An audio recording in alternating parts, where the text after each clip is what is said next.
Thank you very much for having me today. I'm going to be talking about writing eBPF programs to run in Kubernetes.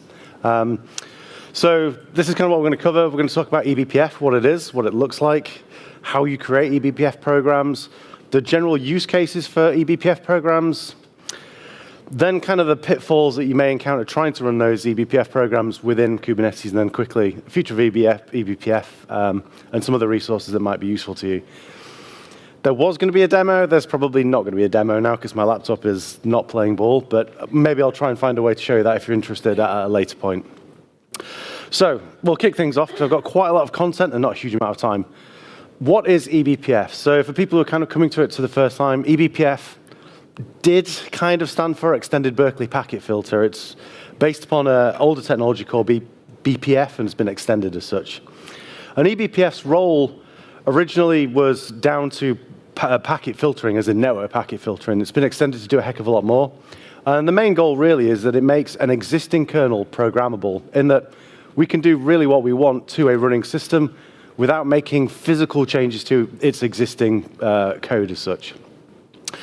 So creating eBPF programs does require lower level languages. So typically those languages have to be memory safe, no garbage collectors, things like that. So really you're looking at writing some C or some Rust that will then be compiled into a BPF program, and then we will attach that eBPF program to an area of the running system. There are a lot of different areas that we can attach our eBPF programs to. So K-probes we can attach to areas of a running kernel. User probes we can attach to various areas of a running userland program. Network packets we can hook into various areas of that. LSM, performance events, and a lot of different areas that we can hook into. You probably won't be able to see this because it's too much, but effectively, there's no area that you can't really think of hooking your new code into, and this allows us a lot of functionality and new things that we can do to running systems. So, programmable kernel in Kubernetes effectively. So what that kind of looks like is we have one kernel for the entire host. We have numerous pods and numerous containers that are actually running on there. All of those containers will still go down the same networking. They'll still access files from an underlying perspective.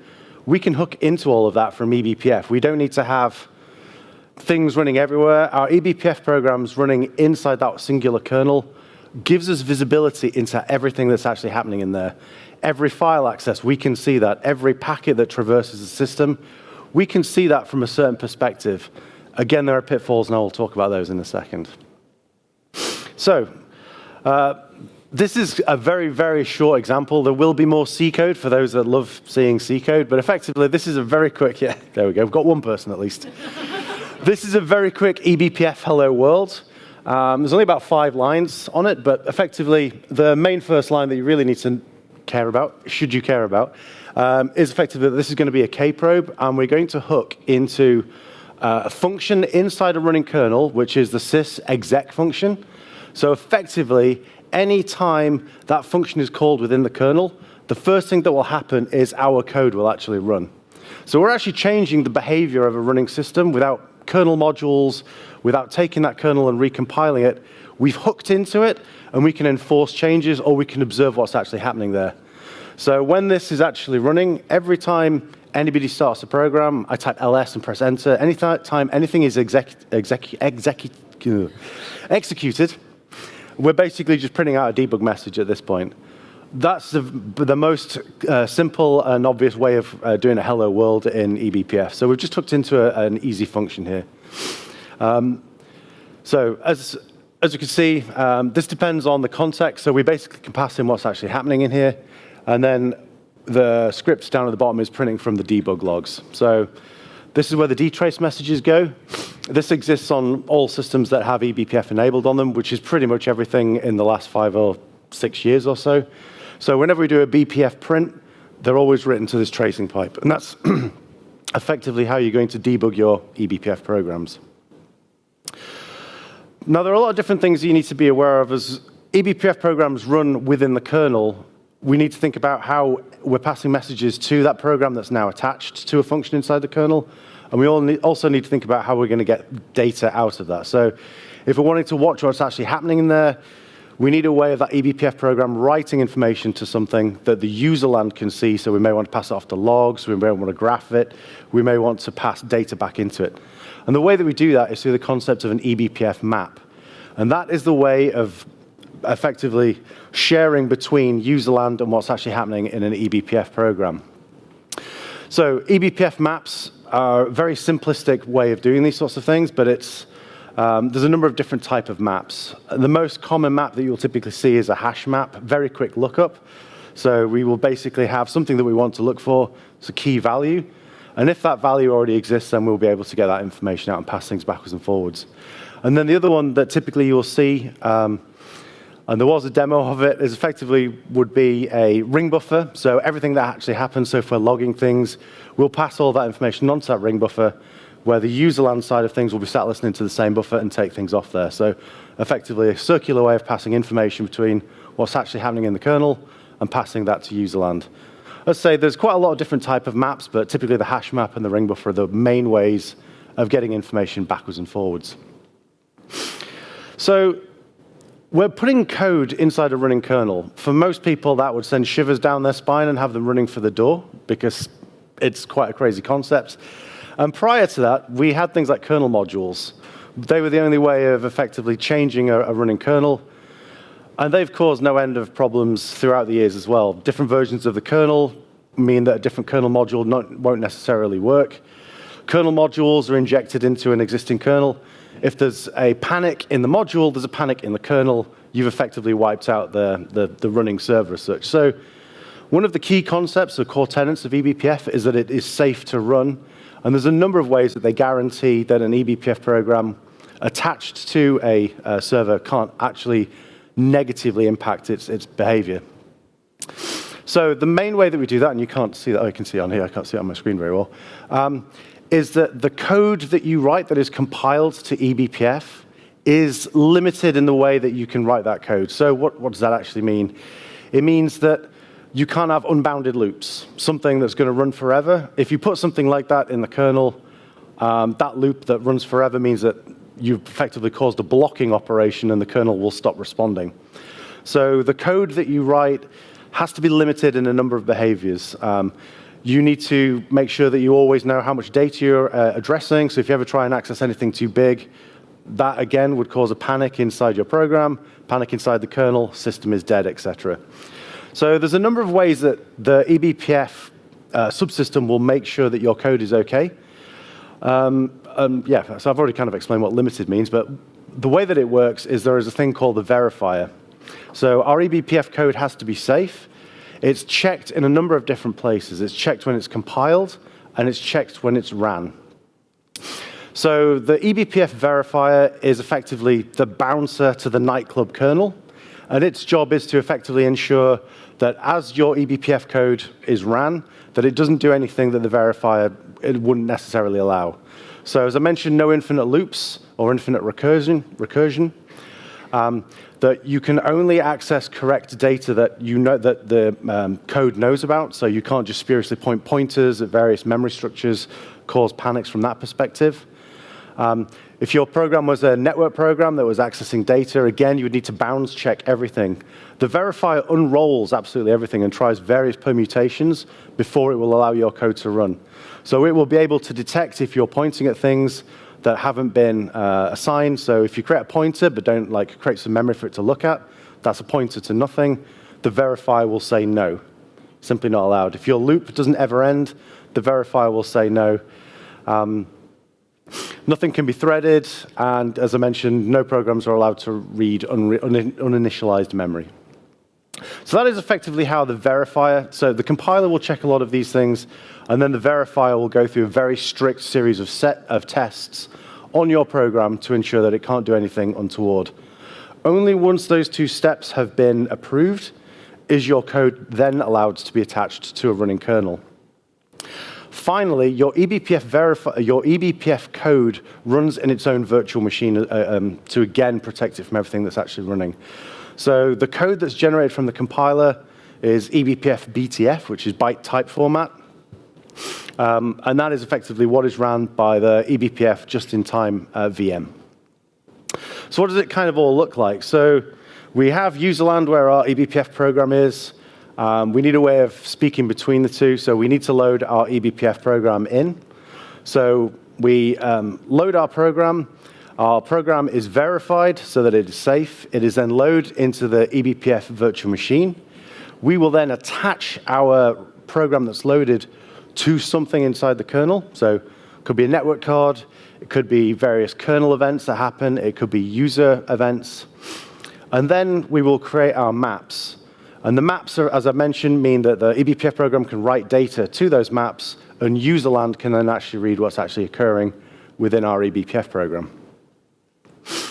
So, as I mentioned, there is as eBPF has matured over the years, there is limitless kind of use cases for it. Here at Isovalent, and with projects like Cilium and Tetragon, we focus on using eBPF to manipulate network traffic as it enters a machine. We will look at where it's going. We will look up in a map to determine that this packet should be going somewhere here. We'll mutate that and then drop it back in, and it will carry on its merry way. But there are a lot of different areas that you can attach your eBPF programs. So at its lowest level, there's XDP, which is Express Data Path. Here we can basically attach an eBPF program. It will see that packet before anything else in the entire machine has seen it. So as soon as that packet hits the network driver, it suddenly is going to our BPF program. So traffic control, IP tables, the kernel has not seen the packet at this point. We can make changes to it there. And one of the cool things about XDP is that actually you can load these programs onto supported NICs.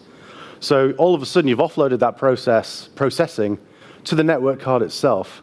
So the CPU is not even doing a single cycle. It's seeing the results of your work that's happened on the network card itself. Further up the stack, you may hook into traffic control or TC. Further up, C groups. And the further up you go, the further into the execution that occurs. So closer to where it is actually happening in the kernel. I quickly covered XDP, so we can kind of skip that. Security and observability. So as I mentioned, we can hook into anywhere in a running kernel. We can observe what is actually occurring. So we can see what programs are being run. So we can hook into the syscall exec. We can see this program is running and this program is being executed. We can see things like the syscall open at. So every file that is being opened, we can have our eBPF code run before the kernel can do anything, and we can see what files are being opened. We can see who's sudoing. We can effectively see, and through that, actually control what is actually allowed to happen inside a running machine.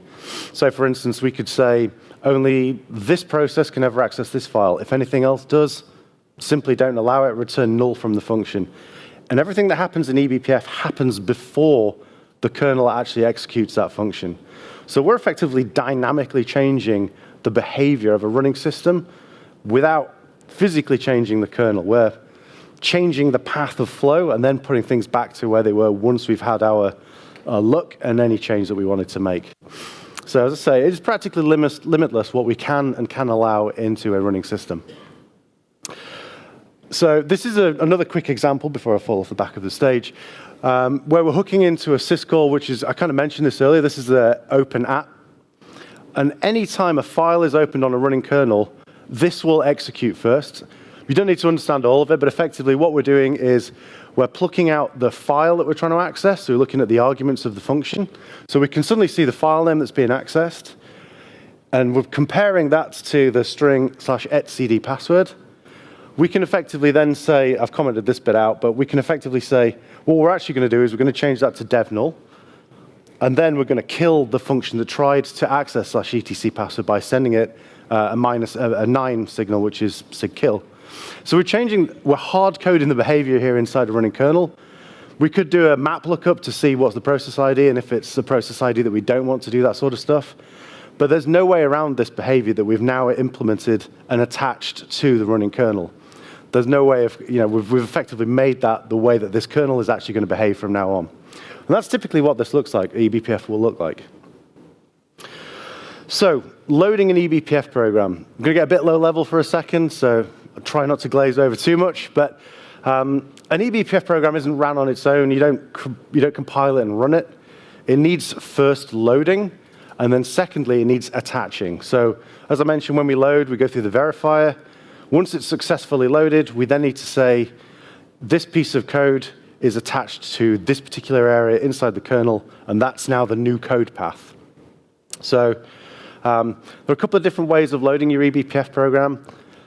A syscall is the most bare bones way of doing it. There's the BPF tool that's part of the Linux CLI. And then often, in most cases, a lot of these things will be wrapped by things like the Cilium eBPF Go package to make life a lot easier for people.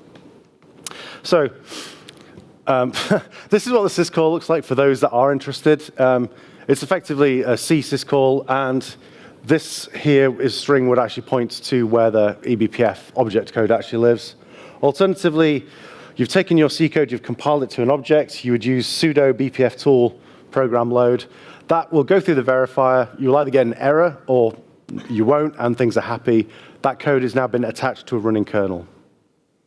Alternatively, if you're writing Go, you would do this statement at the top, which is ignored under normal compile. So if you have this statement with Go generate, what it's actually going to do is it will run the Cilium eBPF compiler, and it will compile your eBPF source code.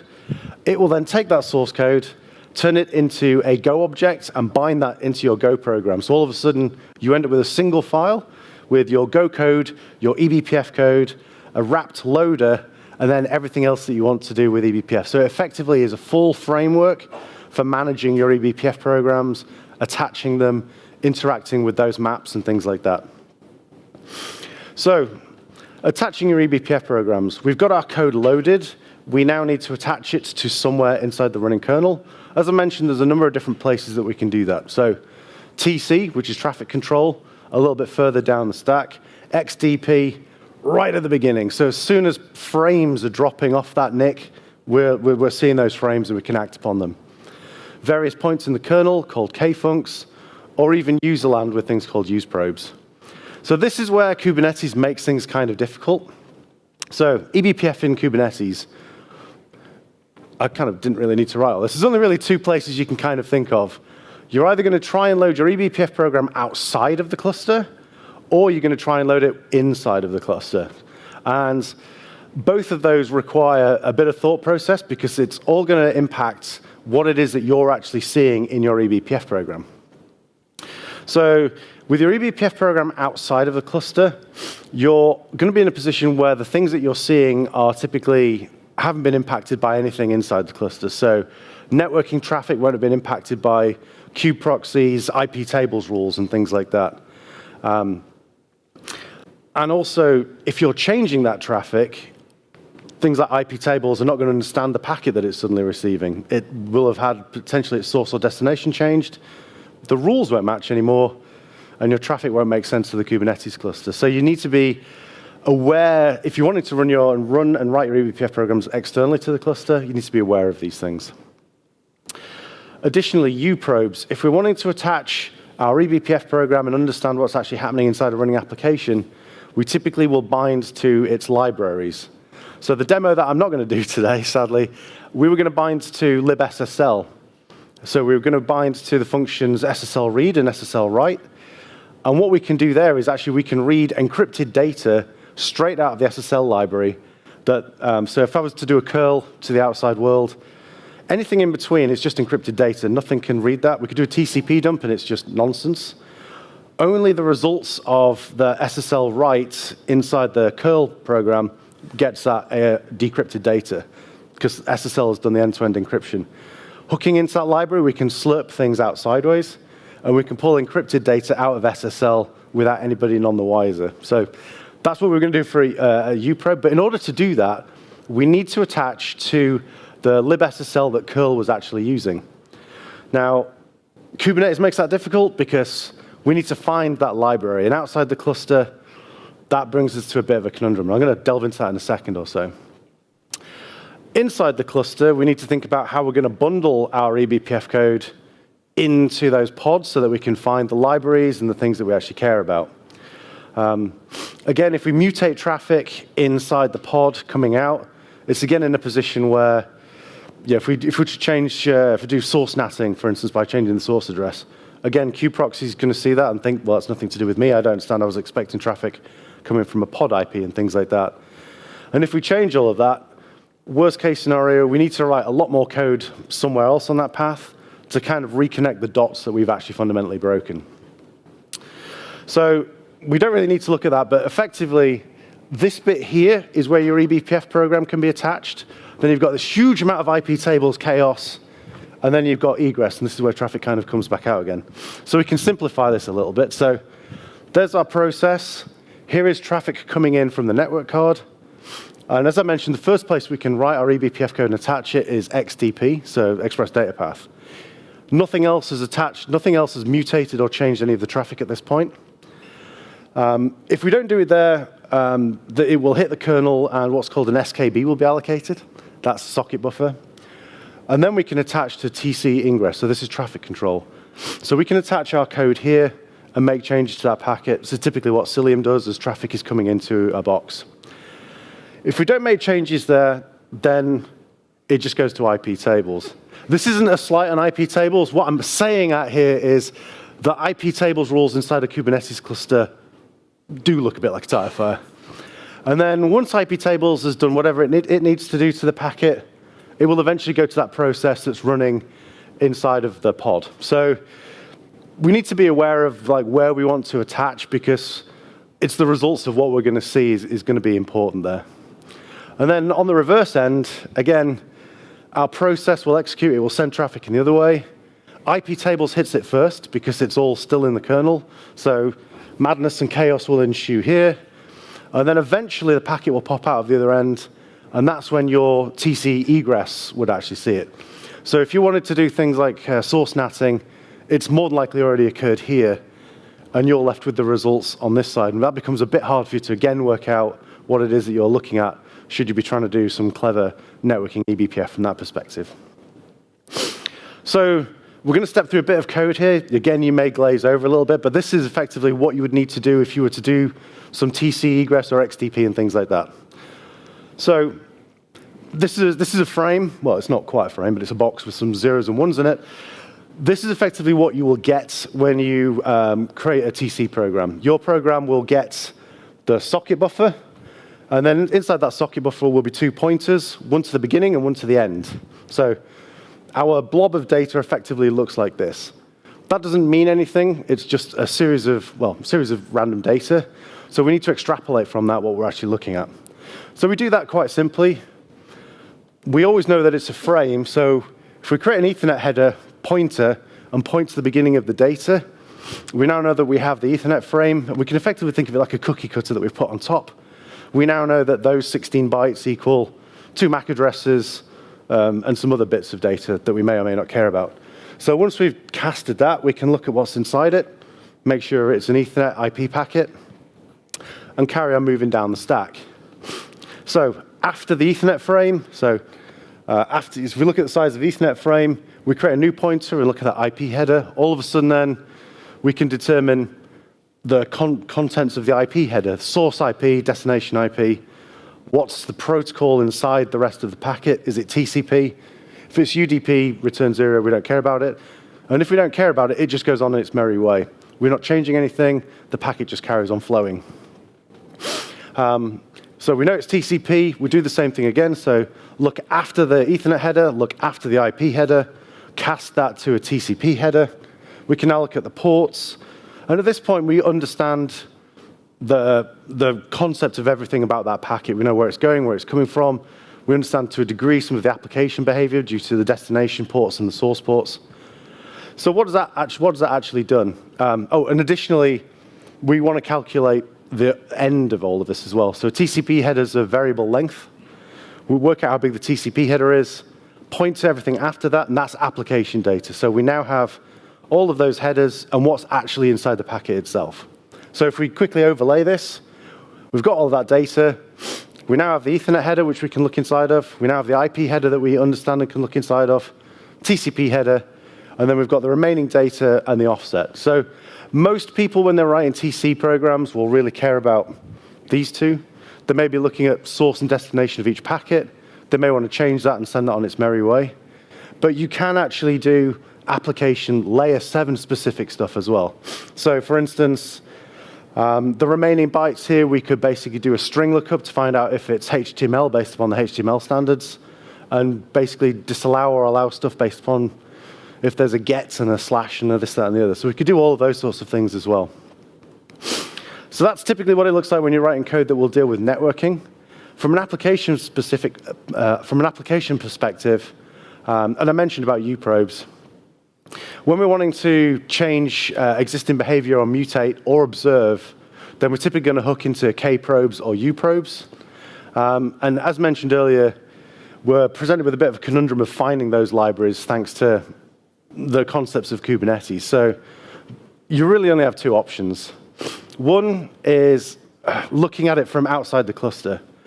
So what that means is that typically you're going to have to go spelunking in /var, I can't remember the path now, wherever your images live whenever they're unpacked. But effectively, there's a myriad of directories in there that relates to the underlying image. So every time a container is downloaded, it is untarred, unpacked in there, full of UUIDs, and you'd need to reconcile all of that to find the container that you actually care about, find its root file system inside all of that, and then find the libSSL that you cared about. Very complicated to reconcile, and it's not really going to scale very well. So the alternative is, could we use a sidecar? Yes, we could, but it's not as easy as you would think. So we could put our eBPF code in a sidecar, and then modify a manifest so our sidecar is now loaded along with the application that we want to hook into. Sidecars only share the network. They don't by default share the underlying file system, and they don't share the process space either. So you can't see the process IDs of the other container that's running in the same pod. So our code's there in the same network space, but we can't see the bits that we're interested in. There is something that we can do around that. So we can change the spec to do share process namespace is true. So all of a sudden now, in my sidecar, if I were to run PS, I can see the process IDs of the other process that's actually running in there. And the side effect for that is the proc file system has now been updated with those PIDs. So if I had my sidecar, the main container, sorry, was outbound doing SSL connections to something or other, I could get its process ID. I could go to /proc, the process ID I care about, /root, and all of a sudden I can now see all of the files that belong to the previous container. So typically what I can do is my eBPF program can chroot into that, load the eBPF programs, attach to those libraries, and all of a sudden now everything that it's doing, I can suddenly start to see those events. So that's typically how you can kind of cross those boundaries to see what applications are doing in other containers. There's not time for a demo because the demo doesn't work. But if people are interested, I can do a demo on my laptop if you want to see what it actually looks like. So yeah, kind of with that, the future of eBPF. So we are starting to see eBPF in a lot of different places. It's used a lot in kind of managing networking and observability. We're starting to see a lot of it in sustainability as well, because there are things like Kepler and other projects which are using eBPF to hook into everything that the CPU is doing, that the kernel is reporting, and generating power metrics from all of those sorts of things. We're seeing a lot more tooling around observability and a lot more runtime enforcement and things like that as well. To make things even better, there's been new kernel enhancements, so things like Netkit, which is a new type of virtual interface that eBPF can hook into, which doesn't require building up of doing a bunch of additional things, so even more low level, but super performant. And additionally, more kernel helpers are being created as well, because there's so many limited things that you could originally do with eBPF programs when you write them. We've been exposing more and more of the kernel to those programs so that you can do more and more with your eBPF programs. eBPF on Windows as well. So there has been a lot of work with that, thanks to the CrowdStrike thing. People want safer ways of running things in their Windows kernel. We already had it in Linux land, and now they definitely want it in Windows land. So there's been a huge spike of people working on eBPF for Windows, so that should be coming hopefully soon in the next year or two. So if you want to learn more, there's actually an eBPF documentary. So if you are really bored one evening and want something to watch, you can find this on YouTube. It explains the history of the eBPF project. Liz Rice and Thomas Graff from iSurveillant are in there, along with Brendan Greggs, who's a big fan of eBPF and has been using it at Netflix, along with Daniel Bjorkman, who is one of the creators of the eBPF project in the Linux kernel as well. And then finally, there's a number of different books that are available either from Amazon or Liz is signing them downstairs if you're interested as well. So that was a very quick run through of eBPF in Kubernetes, what eBPF is, how to use it, how you may, things that you need to be aware of when running it in Kubernetes. So thank you very much. If people do want to see the demo, then I can do that for you separately. And yeah, thank you very much anyway.